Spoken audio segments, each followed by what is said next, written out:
All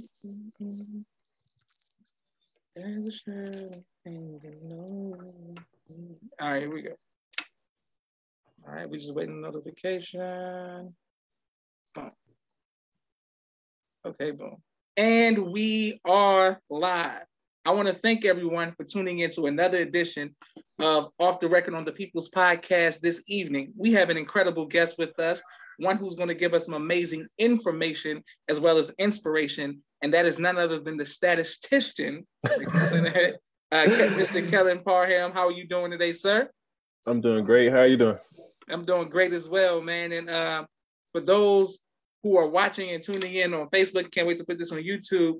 It's amazing to know someone in their development and then to see them, man, be a statistician. That's amazing, bro, that you do that.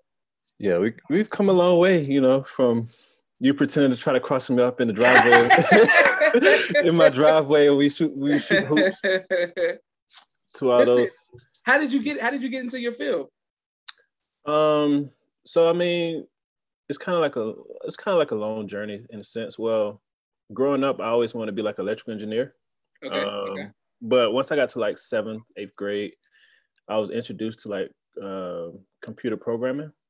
And so I decided then I wanted to be like a computer programmer. So all through high school, it was like my focus was like, yeah, I'm going to go to college and major in computer science. So, I went to Georgia Southern, and then I took a computer science class. So I had AP computer science senior year, and I did okay. But I didn't do great in the AP exams. But so I was talking to like the academic advisor at Georgia Southern, and I was like, yeah, I took AP computer science my senior year. So how about I, try to take this upper level computer science college class, which I really wasn't prepared for. You had to take like a prereq for it. And, it initially rejected, when he tried to enroll me in the class, it rejected it because it said I need to take a prereq. And I was like, yeah, let's, can you like override that? He was like, yeah, sure, I can override it.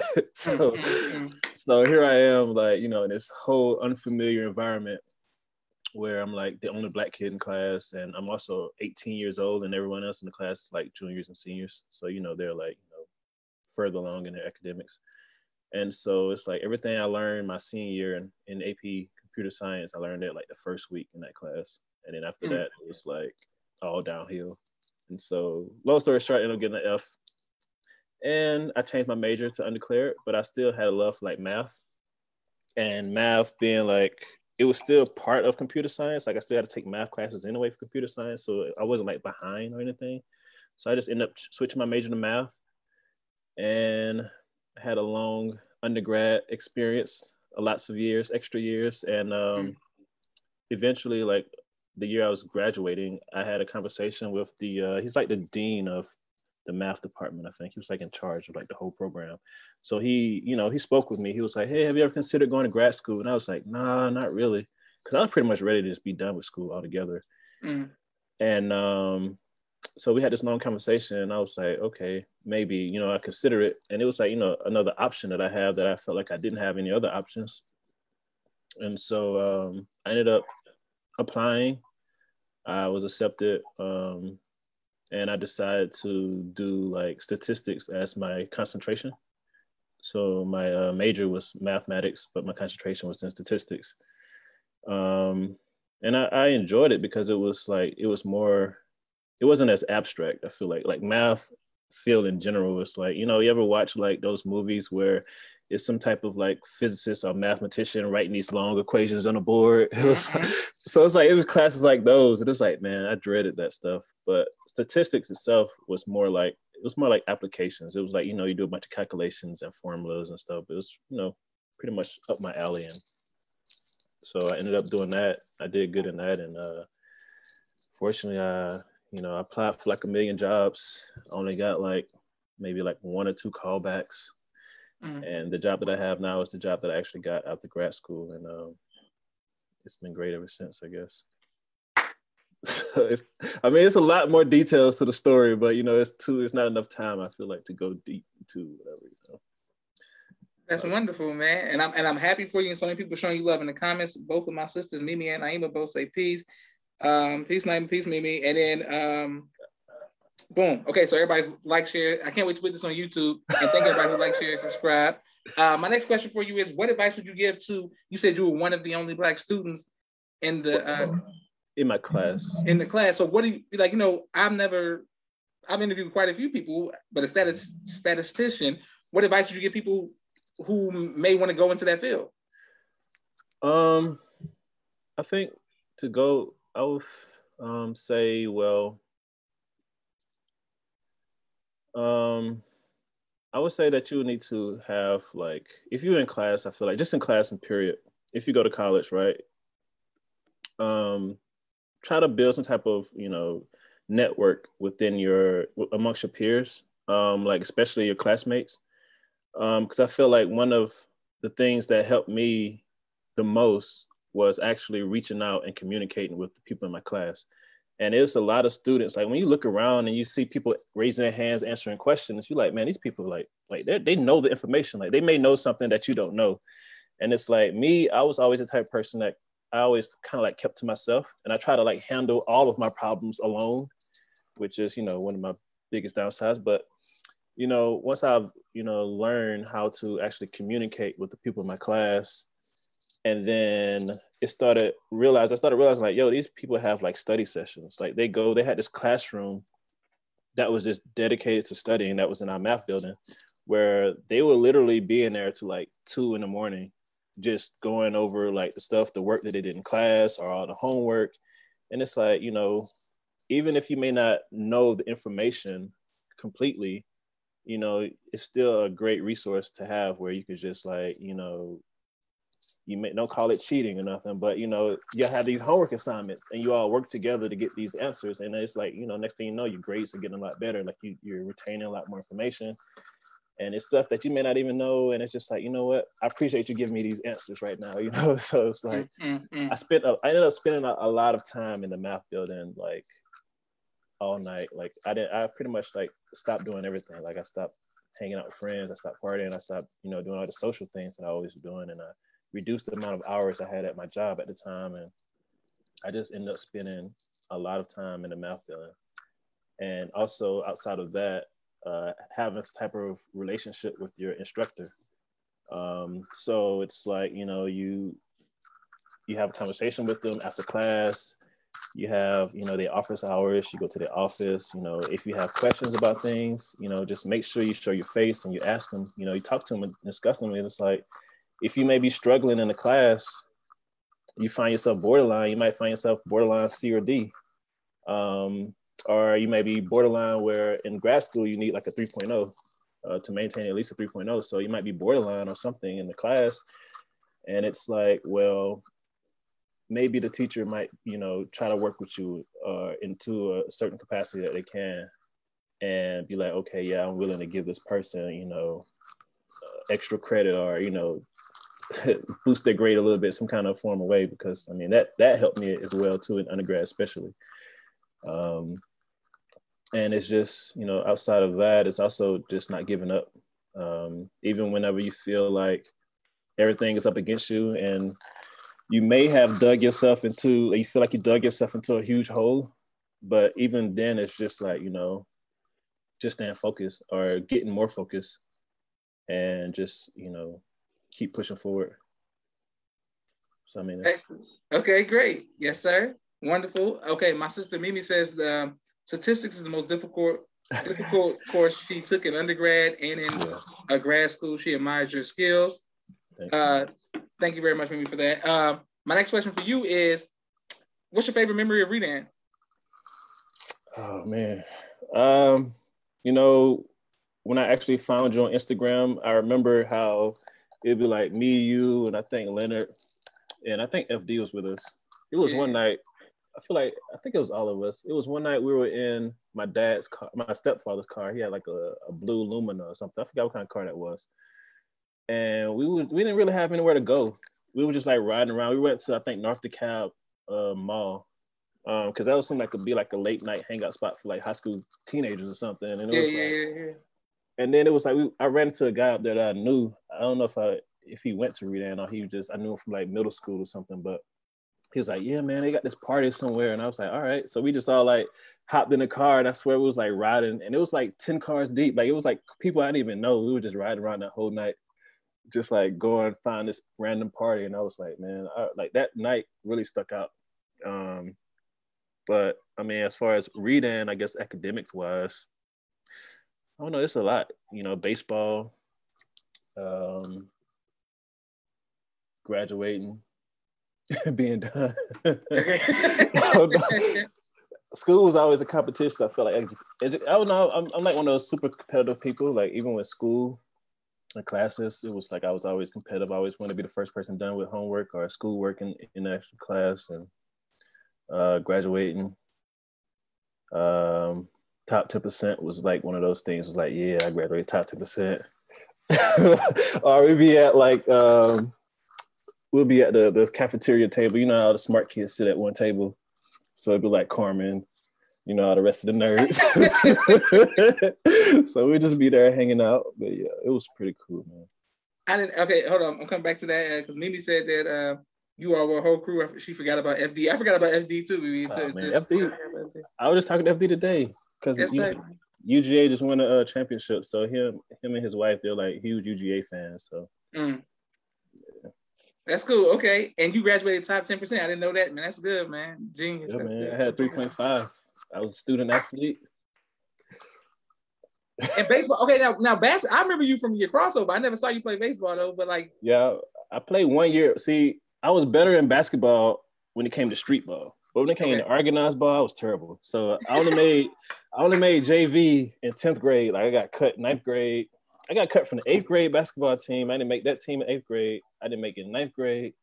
And then after 9th grade, I was so angry. I was like, man, that whole summer, I like worked on my game like that whole summer. And I was like, man, I'm going to make this team some kind of way. I ended up making it in 10th grade, JV. And I knew I didn't have a shot at varsity in 11th grade, so I didn't try out no more. But I was already on like varsity baseball team in 10th grade. So I played varsity baseball from 10th to 12th. And I didn't actually start starting until my senior year. I was starting at second base. But, okay, boom. Good. And then Mimi said she's glad you guys stayed in touch. I'm glad you stayed in touch with MD as well.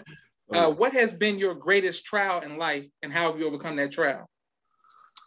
My greatest trial, I'm always having new trials, like popping up here and there. I feel like college was probably one of my greatest trials. I don't have like a rank in trials. It's just like more like seasons of my life, I feel like, and moments that, you know, you have these certain moments, I feel like, that changes the trajectory and like the path that you chose. And so like the things that I was going through in undergrad with, you know, not doing as well as I wanted to do in my academics, you know, doing too much partying, you know, just making things a lot harder than it should have been. And so just not quitting, because it was moments where I was just ready to be done and just quit and not have a degree. But for me, I feel like quitting wasn't like something that I just take easy. Like I'm just don't want to quit. But it was like going through all of that kind of, you know, made me a little more mature, because I had no choice. I had to, you know, hunker down and settle in and make, you know, adult decisions like, yo, where do you see yourself in the future? Like, what do you want to do? You know what I'm saying? And it was like, it's either I grind it out, or like at the time also I was working at Walmart as a cashier, and I simply didn't like that job at all. Like I was like, well, I could either quit school and be working at Walmart forever or something like that, or I could, you know, you're not saying something's wrong with Walmart, it's the fact that that's not something I wanted to do. And I dreaded it. And so it's like I either quit, or I could just, you know, suck it up and try my best to, you know, graduate and, you know, try to stay positive. But I mean, it was really difficult. And I feel like, you know, that achievement of not quitting, it really set me up a whole lot better, my future a whole lot better than it would have had I decided just to quit. So that was probably like one of my, you know, the most memorable triumphant events or things that I had in my life that occurred. And then it was like, other things outside of that was, raising kids. It's like, I have my oldest is 8, my youngest is 5. Ever since my oldest was born, it was like, no more sleep ever. And so it's like, and then it's like more growth that you have to do as a person. It's like, because now I have to like lead by example. I can't just, tell her something and I'm not doing it. And it's like, I want her to be, respectful and have manners. So it's like, I have to be, and also be able to apologize to people. So it's like, I have to be able to like apologize to my child if I felt like, I may have hurt her feelings or if I did something like that. It's not like, oh, I'm your dad and you gotta just do whatever I say and be grateful or whatever. It's like, she has legit feelings. She's a person, you know what I'm saying? So it's like, just, I don't know. It's a lot of work. But yeah. What advice would you give to future fathers? The advice is, embrace it. Just like every second from the beginning, it's like the best moments I feel like that you could probably ever experience. It's just like little moments that I find here and there. Like I could be standing outside with my hands in my pocket and my 5-year-old just, she pulled my hand out of my pocket just to hold it. And it's like, it's like moments like those. It was like, dang, dog, like maybe she actually really loved me for real. But no, it just be like, handle your responsibilities first and foremost. And just understand, like, your children are not just like, they're not your property. They're not your possessions. They're, they're little humans that they have emotions. They have their feelings, their wants, their needs, just the same as you and I. And just because I'm an adult or I'm your dad doesn't mean that, your feelings are, doesn't have any value. You know what I'm saying? And, just building a confidence as well too. Cause, a lot of times my daughters, they'll be shy or maybe timid in certain situations, but it's just like, hey, you can do this, like gymnastics, she may be nervous or something. I'll be like, hey man, just remember, you can do it. You can do it. Just tell yourself, you can do it, and then just do it. And just also being like I would tell my daughters, like, yeah, when I was a kid, I used to be scared of the dark too. Mm-hmm. Just let them know, like, the stuff that they're going through, it's like, it's not something that's new to them. I mean, that's not new. It's like stuff that I've been through as well.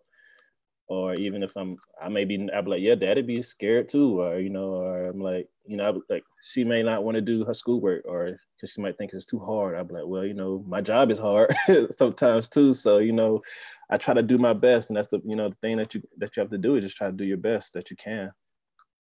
I don't know, other advice. Whew. Just have some money because kids are not cheap. Man, look, from daycare costs to food to clothes. Yeah. Okay, so get your bread up for sure. Okay. My uncle Jamil, Camilla and Leonard's dad, he says he sends peace, and Mimi and Naima are clapping for you and saying that's a great response. I guess great advice. What type of music do you listen to? I'm kind of all over the place.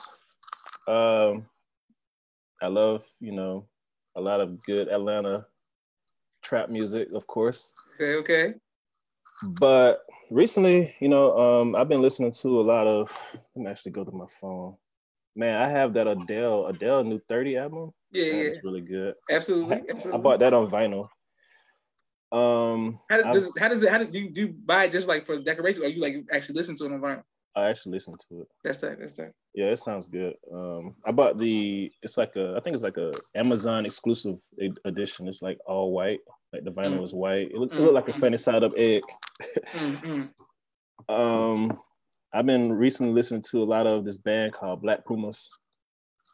They have this song called Colors that's really good. I think they're out of like Austin, Texas. Okay. I've been listening to this band called, I think it's called Karambin. I haven't been able to pronounce it, but it's more like a jazz, psychedelic type jazz. But like I've been listening to a lot of these type of records because like I also do writing kind of on the side, like I'm an amateur poet a little bit. Okay. So it's like it kind of helps with my mood. If I'm in the mood to write, it helps me. I can't listen to like rap when I'm trying to write anything. Trust me, I All understand. I want to do is start rapping, and I just don't. I'm in a mode no more. Okay, well, speaking of poets, I've had a lot of poets come on and do different pieces. Would you ever perform publicly? I did in undergrad. Mm-hmm. I haven't done so since I left school. I haven't done anything like publicly. I actually haven't been writing as much since I left school. Like that was one of the things I kind of gave up to. Like I said, I gave up like social life and all that. Like I also gave up writing because I had to pretty much get rid of everything that distracted me.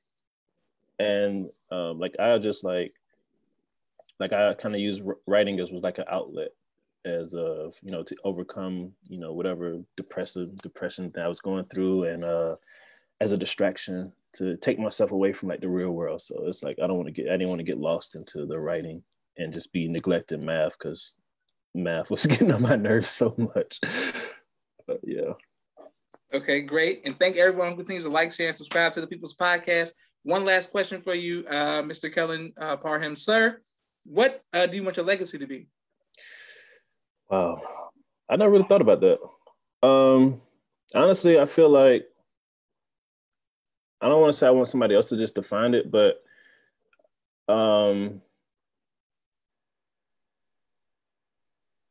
don't know. I'm just thinking about the time when, so like recently my brother-in-law passed away, and it was like, they had like a memorial service for him. And so it had people, come up and speak about the type of person he was and the impact that he had on their lives and stuff like that. Like, I don't know if he had any type of goals or intentions on those type of things.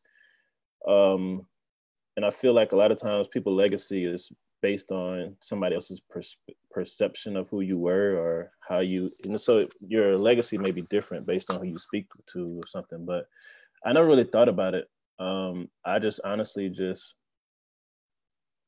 wish that, my legacy would be like, well, Kellen was like, a good person, he was nice to me, or he was helpful whenever I needed help, or he made me laugh, or he made me smile, or, I don't know. I had to really think about that. I don't really have like a set. I don't even have a 5-year goal. Like, how employers be like, yeah, so where you see yourself in 5 years? I'm like, hopefully employed. I don't know. Yeah. Yeah, but I don't know. Okay, well, great. Well, I want to let you know what your legacy has been for me, from how I've seen you, especially back in the reading days. It's just been a kind person, nice to us, man. Gave us rides when the shit was tight, you know what I'm saying? And always ready to play 2K, and just being kind, man, in sports, and a good person. And then now when I'm on your page and I'm just looking at you like being a dad, I'm just like, man, I'm happy, man. I'm happy to see you winning, man. I appreciate it, man. Y'all always were like I was the only child, so you, Lenny, all y'all, it was like my siblings. You know what I'm saying? Y'all was like my brothers, and it was always cool. I felt like it was always great. I was glad that my mom actually moved to that neighborhood, and it was like every friend I feel like I made in that neighborhood, it all started with basketball. I feel like I swear, I promise you, it all started with basketball. Like, because I had to go. I'll be outside all day. Like, as soon as I get home from school, I'll be out there all day just by myself hooping.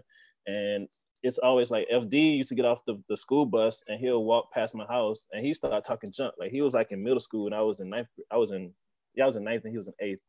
And he was always talking junk. So eventually he started coming over. And then it was some other guys that live up the street. Some of the guys that was like part of the hood guys that was always fighting at the parties and stuff. They're like, I forgot his name, George and Fat Man. I don't know if you remember Fat Man, but yeah, they lived up the street and they'll drive by. They'll start yelling. They'll yell out the window like, "Yeah, boy, you can't hoop." I'll be like, "All right, then come on, hoop." And so like, everybody start coming to the house to hoop. And yeah, and I remember Carmen. She used to hate me because I used to get on her nerves, and I think middle school. So she couldn't stand me. But then we became like cool friends, and once we got to high school and stuff, started hanging out with Lenny.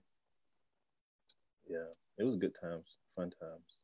Absolutely. Well, I want to thank everybody who's watching. Continue to like, share, subscribe to People's Podcast. I'm about to put this on YouTube. I want to thank you again, Mr. Kellen Parham, for just being a positive role model. Man, statistician, like that's excellence, bro. And we supporting that. Yeah, I appreciate supporting that. And thank everybody for watching. This is Joshua Leonard Muhammad signing off for the People's Podcast. And thank you again, sir. Yeah, thanks.